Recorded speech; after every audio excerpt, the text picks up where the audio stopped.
رمضان المبارک میں قرآن پاک پڑھتے وقت مرد اور عورتیں یہ ایک غلطی کبھی مت کریں۔ 40 سے 50% خواتین عورتیں قرآن پاک پڑھتے وقت یہ غلطی کرتی ہیں۔ آپ کو کچھ حاصل نہیں ہوگا، قرآن پاک پڑھنے کا ثواب بھی نہیں ملے گا، آپ کی دعا قبول نہیں ہوگی اگر آپ یہ غلطی کرتے ہیں۔ وہ غلطی کیا ہے جو 40 سے 50% خواتین مرد حضرات کرتے ہیں؟ وہ یہ ہے کہ قرآن پاک کھول لیتے ہیں اس طرح، دیکھیں اس طرح آپ نے قرآن پاک کو پکڑا ہوا ہے، آپ کو قرآن چھونے کا ثواب ملے گا، آپ قرآن پاک کو دیکھ رہے ہیں، آپ کو قرآن پاک دیکھنے کا ثواب ملے گا، لیکن آپ کو زبان سے قرآن پڑھنے کا ثواب نہیں ملے گا۔ اور آقا علیہ الصلوۃ والسلام کا فرمان ہے جو مرد یا عورت قرآن پاک کا ایک حرف تلاوت کرے گا، پڑھے گا، پڑھنے کا مطلب یہ ہے کہ اس کے خود کے کان سن لیں، اسے 10 نیکیاں ملیں گی۔ اور آقا علیہ الصلوۃ والسلام نے فرمایا الف لام میم، یہ ایک حرف نہیں ہے بلکہ 3 حروف ہیں، یعنی الف لام میم پڑھنے سے 30 نیکیاں ملیں گی۔ تو قرآن پاک کو کم از کم اتنی آواز کے ساتھ پڑھیں کہ آپ کے خود کے کان سن لیں۔ ان کی ویڈیو مجھ تک آئی ہے، کسی نے پوچھا کیا یہ جو کہہ رہے وہ صحیح ہے؟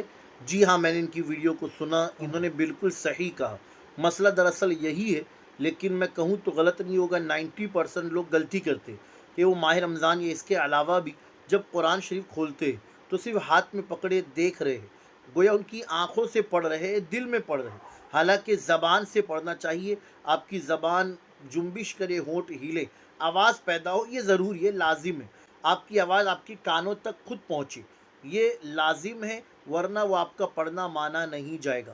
آپ زندگی بھر پڑھے، ایک نہیں 10 قرآن شریف پڑھ لیے، آپ کو لگ رہا ہے آپ نے پڑھا، لیکن وہ پڑھنا نہیں ہوگا۔ اس کا صرف دیکھنے پر ثواب ملے گا، چھونے پر ثواب ملے گا، لیکن آپ کو پڑھنے کا ثواب نہیں ملے گا۔ سیم اسی طرح نماز کا بھی مسئلہ ہے کہ جب آپ نماز شروع کرتے تو اللہ اکبر، پھر ثنا پڑھے، تعوذ، تسمیہ، سورہ فاتحہ، پھر کوئی سورت، تو اتنی آواز ہونا ہی چاہیے۔ رکوع، سجدے کی تسبیح، پھر التحیات، درود ابراہیم، دعائے معصورہ، دعائے قنوت وطر میں، تو یہ ساری چیزیں بھی آپ کو بلند آواز سے پڑھنا ہے کہ آپ خود سن سکے، دل میں نہیں پڑھنا ہے، ورنہ آپ کی نماز بھی صحیح نہیں ہوگی۔